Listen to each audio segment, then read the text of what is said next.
Bismillahirrahmanirrahim. Assalamualaikum warahmatullahi wabarakatuh. Salam sehat dan salam sejahtera untuk semuanya. Semoga hari ini semuanya senantiasa sehat dan bahagia. Selamat datang kembali di channel Bidan Cahya. Jangan lupa untuk subscribe channel kami untuk berkembangnya channel kami.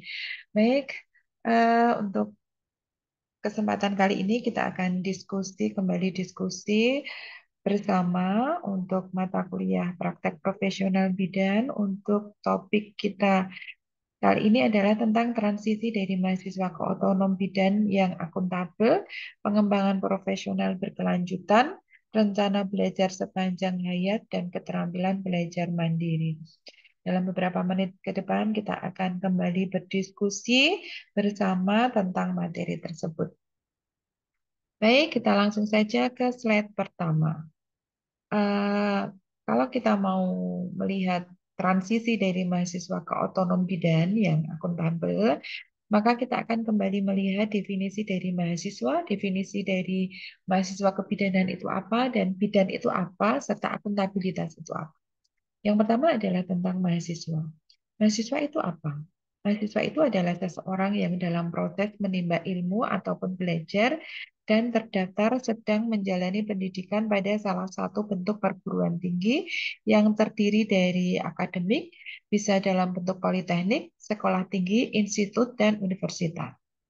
Jadi setiap orang yang masih dalam proses pendidikan, proses menimba ilmu atau belajar, dan terdaftar menjalani pendidikan pada salah satu perguruan tinggi.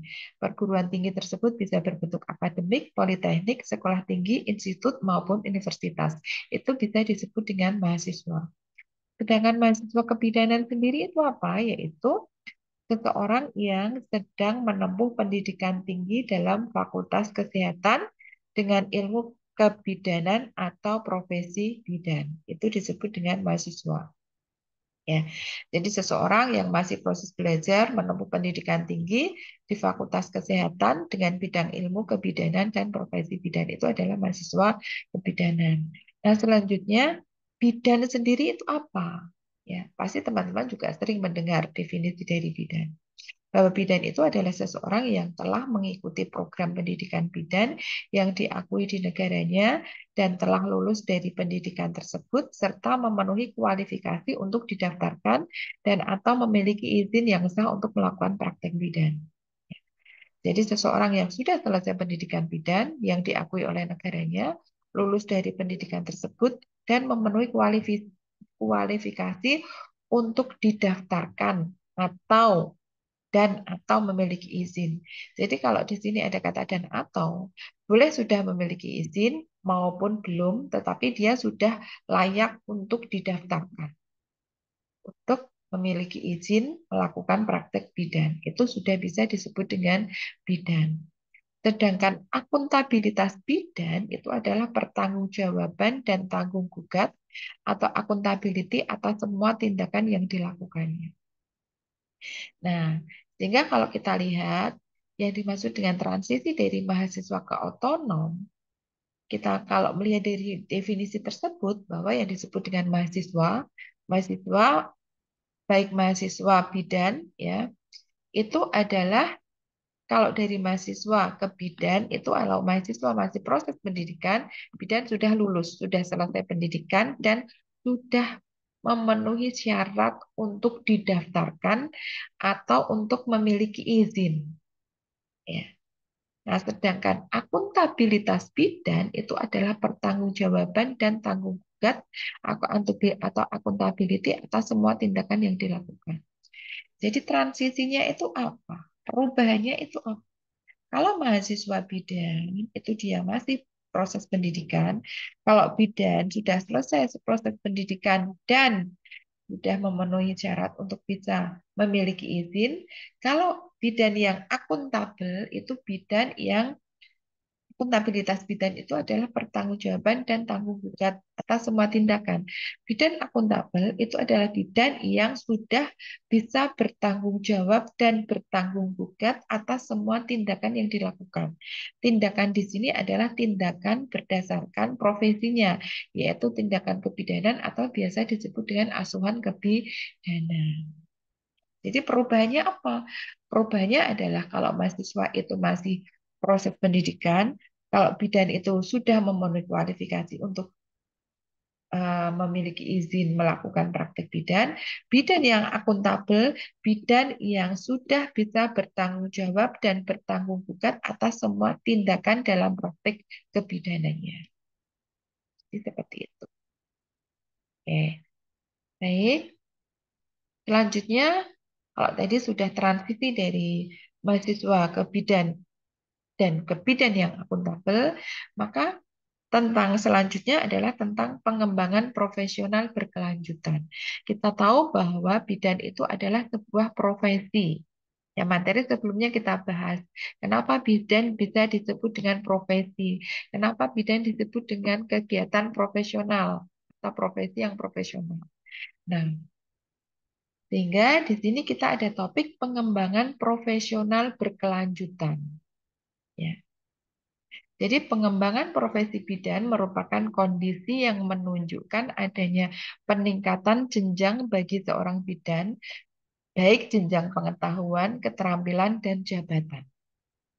Yaitu jadi pengembangan profesional berkelanjutan. Pengembangan profesi bidan itu merupakan kondisi yang menunjukkan adanya peningkatan jenjang bagi seorang bidan baik jenjang pengetahuan, keterampilan, dan jabatan. Nah, peningkatan tersebut bisa melalui pendidikan, pelatihan berkelanjutan baik formal maupun non-formal yang hasil akhirnya dapat meningkatkan kemampuan profesional bidan dalam melaksanakan fungsinya. Jadi profesi bidan itu mempunyai tanggung jawab untuk mengembangkan diri ya dengan pengembangan profesional berkelanjutan. Jadi tadi kalau mahasiswa bidan proses pendidikan setelah lulus bisa disebut dengan bidan, kemudian dia bisa menjadi bidan yang akuntabel, tidak hanya berhenti sampai di situ, tetapi juga punya kewajiban untuk mengembangkan diri dalam pengembangan profesional berkelanjutan. Jadi setelah dia menjadi bidan yang akuntabel, dia juga harus mengembangkan diri ya, mengembangkan profesional kebidanannya, baik dalam bidang pengetahuannya, keterampilannya, maupun jabatannya. Bisa melalui pendidikan berkelanjutan, baik formal maupun non-formal. Contoh pendidikan formal. Ya, tadinya bidan D3. Lulus D3 itu eh, waktu itu sudah bisa mendapatkan surat izin bidan. Bahkan dulu D1 ya. Sudah bisa mendapatkan surat izin bidan. Oh, ternyata ada peningkatan peningkatan kualifikasi bidan. Oh, ternyata sekarang ada peraturan lagi bidan harus S1. Oh, ternyata setelah S1 harus profesi mendapatkan melalui pendidikan profesi. Ada pendidikan profesi. Nah, itu adalah pendidikan contoh pendidikan formal. Nah, pendidikan non formal contohnya apa? Melalui peningkatan kapasitas dengan pelatihan, workshop, ya, kemudian kursus, pelatihan, dan lain sebagainya. Itu adalah upaya untuk pengembangan profesional berkelanjutan pada profesi bidan. Nah, ada lagi yang disebut dengan pengembangan karir atau karir development yang terdiri dari perencanaan karir dan manajemen karir. Perencanaan karir atau karir planning yaitu suatu proses di mana individu dapat mengidentifikasi dan mengambil langkah-langkah untuk mencapai tujuan-tujuan karirnya. Karir itu apa? Karir itu adalah kegiatan yang berhubungan dengan profesinya. Misalkan jabatan, kemudian atau pencapaian tertentu yang dia inginkan eh, itu adalah sebagai upaya untuk peningkatan profesinya. Ada perencanaan karir, kemudian ada manajemen karir atau karir manajemen yaitu proses di mana organisasi memilih, menilai, menugaskan dan mengembangkan para pegawainya guna menjadikan suatu kumpulan orang-orang yang berbobot untuk memenuhi kebutuhan-kebutuhan di masa yang akan datang. Ya. Jadi proses di mana organisasi memilih, menilai, menugaskan melalui apa? Nah, keluarannya pada organisasi bidan kita punya IB, maka ada yang disebut dengan bidan dengan kualifikasi bidan delima. Bidan dengan kualifikasi tertentu yang itu adalah diberikan oleh organisasi profesi kepada anggotanya melalui pemilihan, penilaian, ya, penugasan untuk mengembangkan para pegawainya guna menjadikan suatu kumpulan yang berlebih berbobot. Ya, contohnya adalah dengan peningkatan kapasitas bidan melalui pelatihan-pelatihan. Contohnya ada pelatihan MU pada organisasi profesi IB. Contohnya seperti itu. Jadi itu adalah pengembangan profesional berkelanjutan. Salah satunya profesi bidan itu tidak hanya stagnan, tapi juga berupaya untuk meningkatkan kapasitas bidan menjadi profesional yang lebih baik lagi. Oke, kita ke slide selanjutnya. Nah, berikut ada beberapa yang menjadi prinsip pengembangan profesional bidan, yaitu dengan pendidikan berkelanjutan dan ada yang disebut dengan job fungsional. Nah, pendidikan berkelanjutan itu terdiri dari pemenuhan standar, meningkatkan produktivitas kerja, meningkatkan pemahaman terhadap etika profesi, meningkatkan karir, meningkatkan kepemimpinan, dan meningkatkan kepuasan konsumen. Itu adalah uh, latar belakang kenapa ada pendidikan berkelanjutan. Contohnya pada profesi bidan tadi sudah saya sampaikan pendidikan berkelanjutan. Kalau dulu ada standarnya adalah D3 kebidanan. Kemudian ada peningkatan lagi ada S1 kebidanan. Nah, ada lagi standar yang lebih tinggi itu ada profesi bidan. Kenapa ada seperti itu? Ya, karena pendidikan berkelanjutan itu sendiri itu uh, terdiri dari pemenuhan standar. Karena memang tuntutan era sudah berbeda. Ada pemenuhan standar. Ada standar tertentu yang kita upayakan harus dipenuhi untuk eh, meningkatkan kapasitas dari profesi bidan.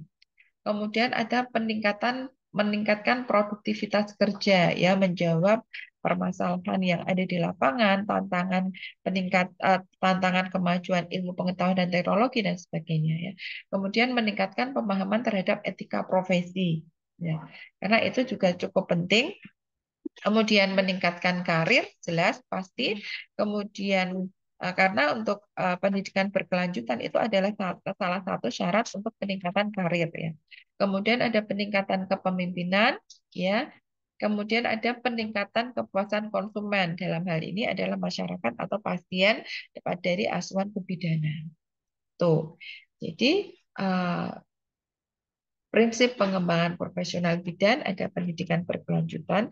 Nah, kalau job fungsional itu adalah ada hubungannya dengan manajemen karir tadi. Nah, untuk profesi bidan sendiri ada standar pendidikan berkelanjutan bidan. Yang pertama adalah standar 1 itu organisasi. Bahwa penyelenggaraan pendidikan berkelanjutan bidan berada di bawah organisasi Ikatan Bidan Indonesia pada tingkat pengurus pusat atau PPIB, pengurus daerah atau PDIB, dan pengurus cabang atau PCIB. Ya. Jadi standar pendidikan berkelanjutan bidan yang pertama adalah standar organisasi, bahwa penyelenggaraan pendidikan berkelanjutan itu tidak lepas dari organisasi profesi bidan atau IB. Ya. Di IB itu ada PPIB, pengurus pusat, ada PDIB, pengurus daerah, dan ada pengurus cabang IB. Kemudian standar 2 tentang filsafat, bahwa pendidikan berkelanjutan untuk bidan mempunyai falsafah yang selaras dengan falsafah organisasi profesi bidan, yaitu IB, yang tercermin dari visi, misi, dan tujuan. Kemudian standar 3 itu adalah sumber daya pendidikan.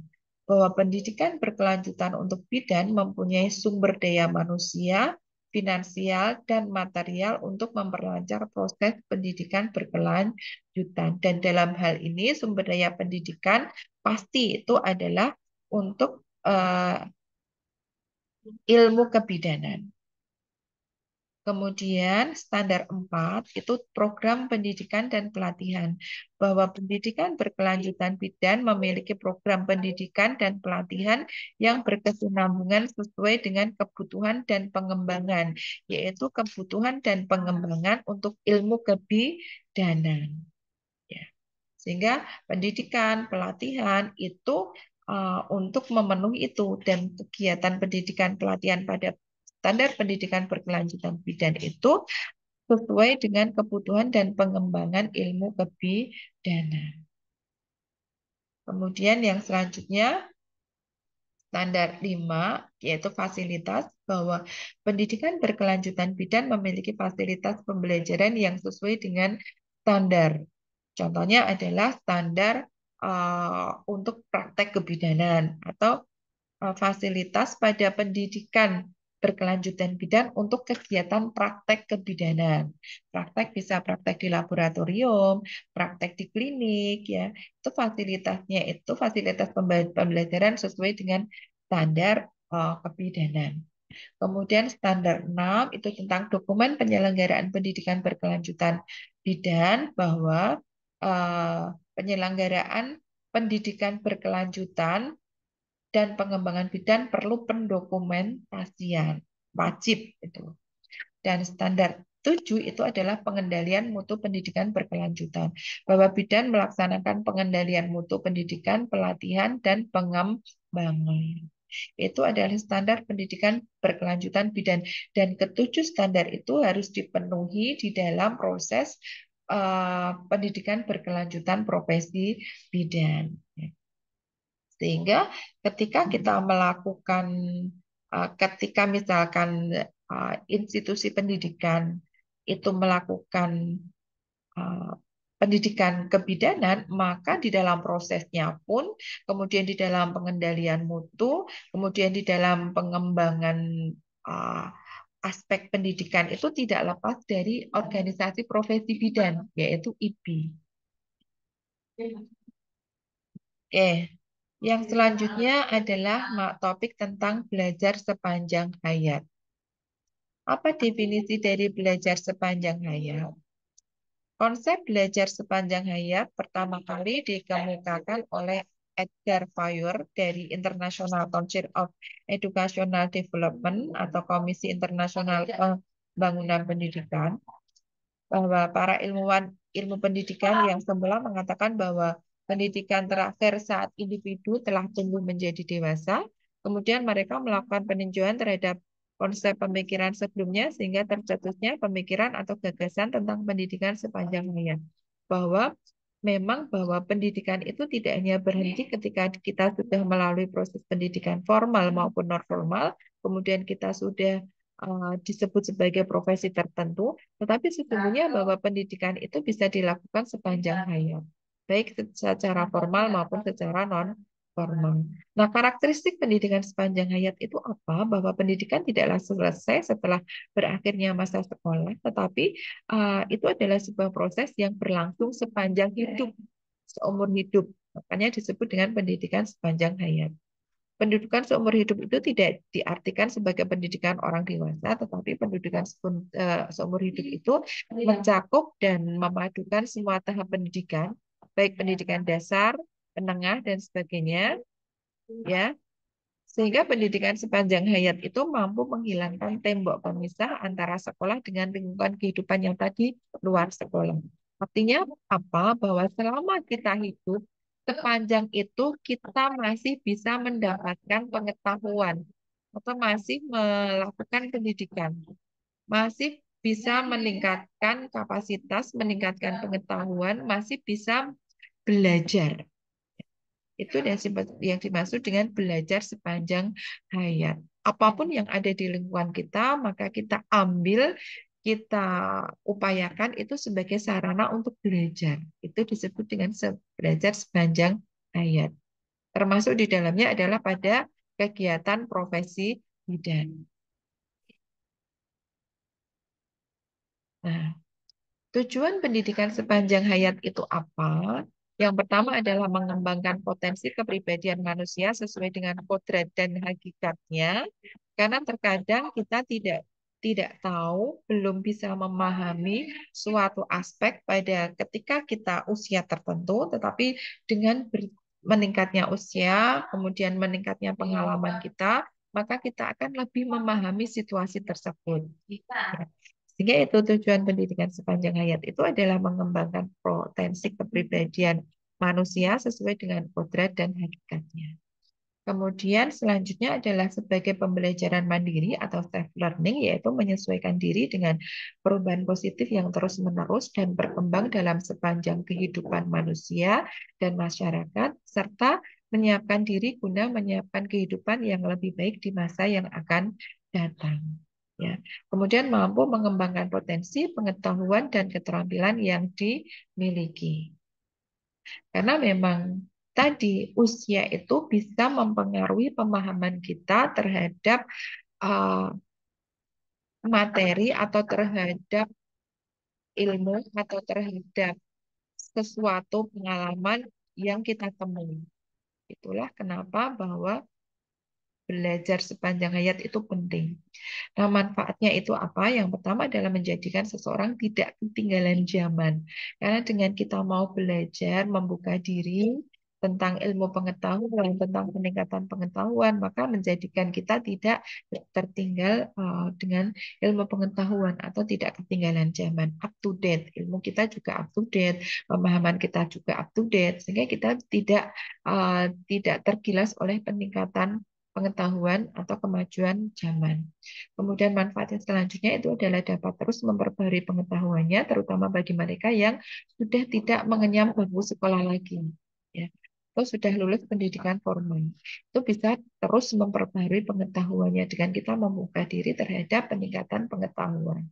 Kemudian menjadikan individu tidak terasing oleh generasi di bawahnya. Karena kalau kita bisa mengikuti perkembangan zaman, kita tidak akan terasing oleh zaman tersebut. Kalau kita tidak bisa mengikuti kemajuan zaman, maka kita akan tertinggal, tergilas merasa asing dengan zaman yang sekarang. Karena zaman era kita, pemahaman kita yang dulu itu sudah tidak relevan dengan zaman yang sekarang. Ya, kemudian menjadikan individu yang berwawasan luas serta mampu beradaptasi dengan perubahan yang akan datang, sehingga dapat tetap memberikan sumbangan ilmu pengetahuan bagi kehidupan di lingkungannya. Karena dengan kita bisa menyesuaikan dengan kemajuan zaman, ilmu yang kita miliki pun kita sesuaikan dengan zaman sekarang, zaman yang up to date, maka kita tetap bisa menyumbangkan ilmu pengetahuan bagi kehidupan di lingkungannya, kita modifikasi sesuai dengan kemajuan zaman tersebut. Tuh, apa faktor yang mempengaruhi belajar sepanjang hayat? Yang pertama ada faktor internal, kemudian ada faktor eksternal, dan ada faktor penghambat. Faktor internal apa? Faktor psikologis dan faktor psikologis. Psikologis, fisiologis, dan psikologis itu faktor internal. Faktor fisiologis apa? Kita secara fisik ya, secara fisik, penampilan, kemudian gaya, ya itu adalah secara fisiologis. Kemudian kalau psikologis itu adalah pemahaman kita, mindset kita untuk bisa menerima perubahan zaman contohnya. Ya, seperti itu. Sehingga mindset kita jangan kolot, jangan jadul, tapi kita juga harus punya prinsip. Jadi kita tidak terbawa arus, kita punya prinsip, tetapi bisa menyesuaikan dengan kemajuan zaman. Dalam hal ini adalah di dalam melaksanakan ilmu pengetahuan kita, yaitu profesi bidang. Kemudian ada faktor eksternal, lingkungan sosial dan non-sosial. Lingkungan sosial itu apa? Lingkungan sosial ya lingkungan yang kita tinggali, lingkungan sekitar kita itu lingkungan sosial. Nah, lingkungan non-sosial yaitu ya lingkungan yang uh, bukan lingkungan tempat tinggal kita, bukan lingkungan tempat tinggal kita, tetapi itu adalah lingkungan eh, keluarga, misalkan lebih lebih lebih skupnya lebih kecil, ya itu bisa mempengaruhi belajar sepanjang hayat. Misalkan lingkungan yang moderat, yang open, kemudian lingkungan yang up to date, yang di lingkungan perkotaan, di lingkungan yang maju, pasti berbeda dengan lingkungan yang masih agak tertinggal di dalam proses belajar sepanjang hayat. Nah, selanjutnya ada faktor penghambatnya juga. Yang pertama adalah stres. Stres itu bisa mempengaruhi belajar sepanjang hayat pasti ya. Kemudian lingkungan yang tidak kondusif. Contohnya tadi lingkungan yang tidak mendukung eh, tidak mendukung lingkungan yang tidak open terhadap peningkatan pengetahuan dan teknologi, terhadap kemajuan zaman, lingkungan yang masih terlalu kolot sehingga mempengaruhi proses belajar. Kemudian trauma. Trauma itu eh, bisa trauma secara psikologis maupun trauma secara fisiologis. Ya.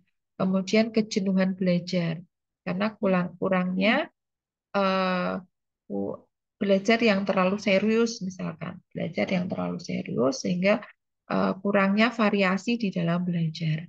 Kemudian tidak menyenangi subjek yang sedang dipelajari. Kalau kita tidak menyenangi subjek yang dipelajari, maka akan mempengaruhi minat kita di dalam belajar.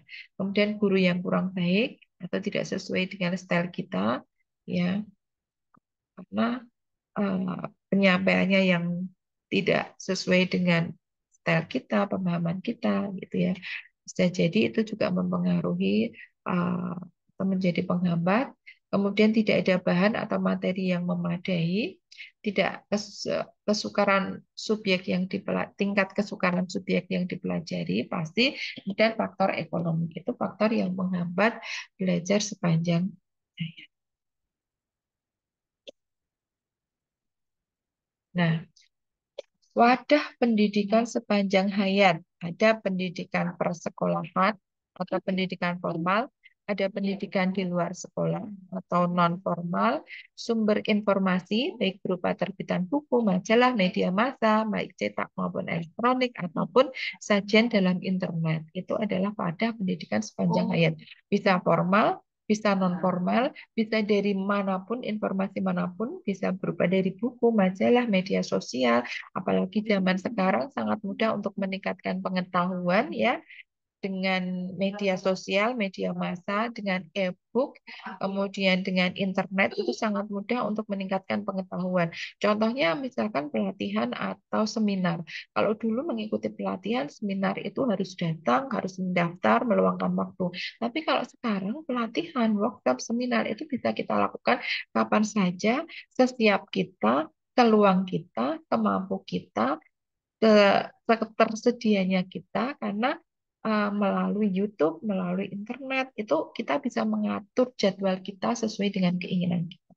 Jadi sangat mudah untuk meningkatkan pengetahuan, meningkatkan kapasitas di dalam proses belajar sepanjang hayat untuk era sekarang ini. Kemudian keterampilan belajar mandiri. Selain pendidikan sepanjang hayat, ada yang disebut dengan keterampilan belajar mandiri. Keterampilan belajar mandiri itu pada dasarnya dijelaskan dalam dua perspektif, yaitu belajar mandiri sebagai sebuah proses pembelajaran yang menjadikan pembelajar bertanggung jawab penuh dalam perencanaan, melaksanakan, memiliki kebiasaan penuh untuk mengontrol materi pembelajaran yang penting, serta mengevaluasinya. Kemudian strategi belajar mandiri itu merupakan strategi pembelajaran yang bertujuan untuk membangun inisiatif individu, kemandirian, meningkatkan diri. Ya, jadi belajar mandiri, contohnya tadi uh, belajar yang proses perencanaan, pelaksanaan, kemudian evaluasinya itu kita kendalikan secara sendiri.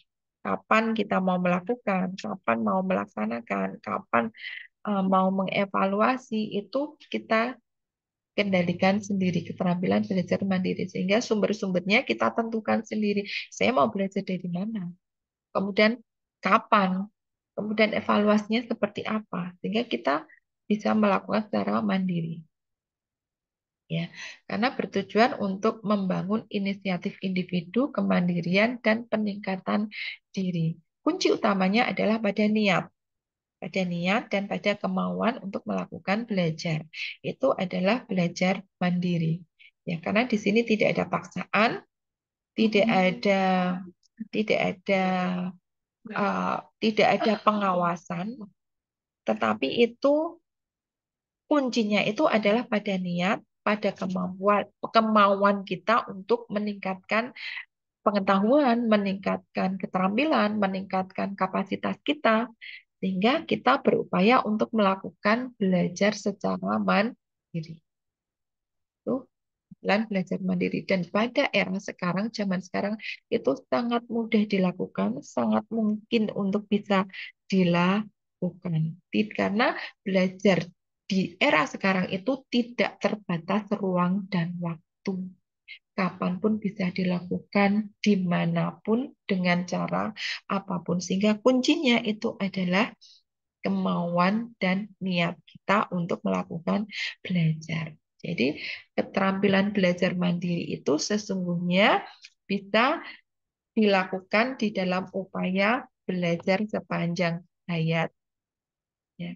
Di dalam upaya pendidikan peningkatan profesionalisme profesi bidan itu intinya itu adalah pada keterampilan belajar mandiri pada era sekarang ini.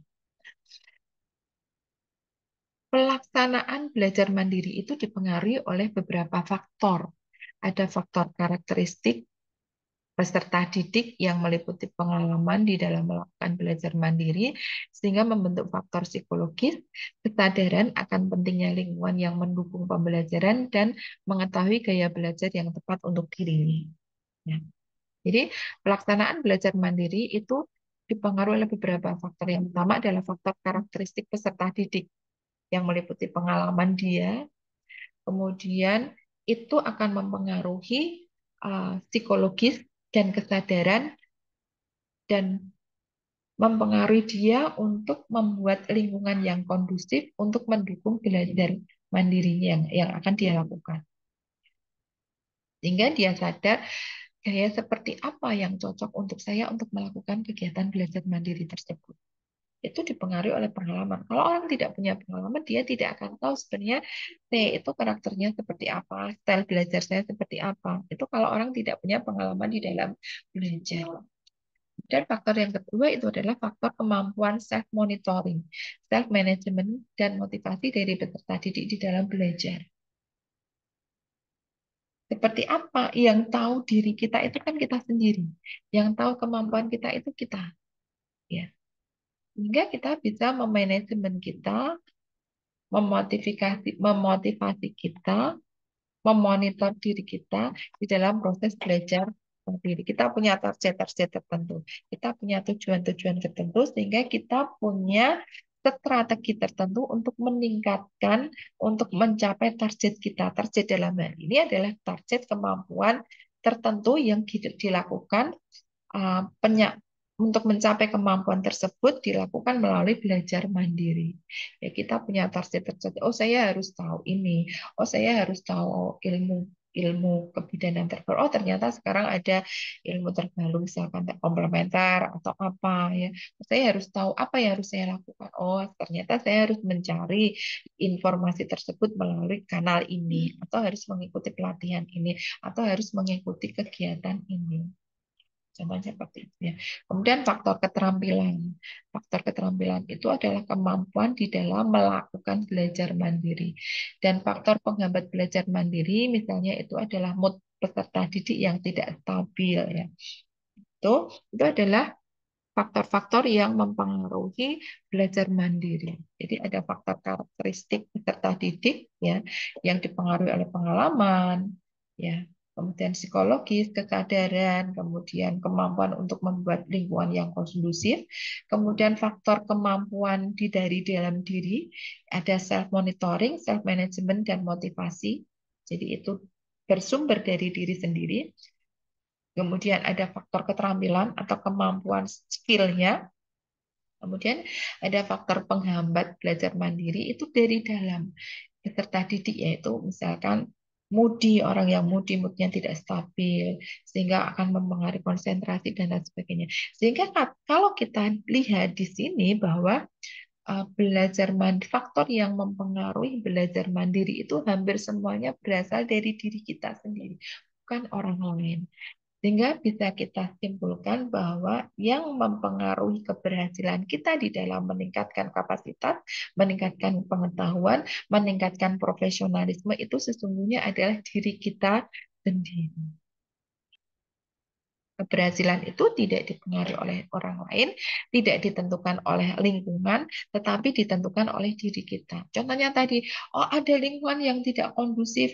Kalau kita punya pengalaman, kemudian kita tahu psikologis kita, maka kita akan bisa menciptakan lingkungan belajar untuk kita, untuk belajar mandiri kita, menciptakan lingkungan kita sendiri menjadi lingkungan yang kondusif. Contohnya seperti itu. Ya. Jadi bisa kita simpulkan bahwa keberhasilan di dalam tadi yang dari awal transisi dari dari mahasiswa ke bidan yang otonom dan yang akuntabel, kemudian tentang peningkatan profesionalisme, kemudian tentang peningkatan kapasitas, tentang peningkatan kemampuan, ya, kemudian pada belajar sepanjang hayat, kuncinya itu adalah pada kemampuan belajar mandiri. Karena hal-hal tadi dari awal sampai akhir itu bisa kita lakukan, bisa kita peroleh melalui belajar mandiri. Sehingga kemampuan untuk belajar mandiri itu sangat penting.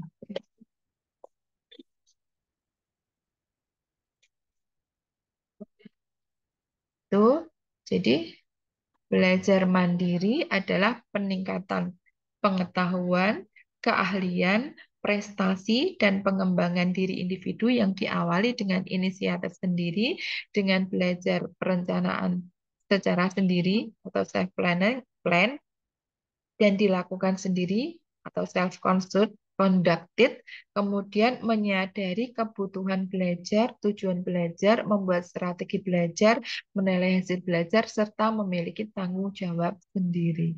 Itu adalah belajar mandiri dan itu bisa dilakukan kapanpun, oleh siapapun dan dimanapun. Karena itu adalah salah satu upaya untuk meningkatkan kapasitas kita yang dalam hal ini adalah sebagai profesi bidan. Baik, setelah tadi kita belajar materi, maka pada akhir pertemuan ada penugasan. Tugasnya apa? Tugasnya sangat mudah. Yang pertama adalah berikanlah contoh kegiatan belajar mandiri untuk profesional bidan atau kegiatan kebidanan yang pernah saudara lakukan. Kemudian paparkan kegiatan tersebut meliputi tujuan belajar, strategi belajar, dan hasil belajar tentang kegiatan tersebut. Ya.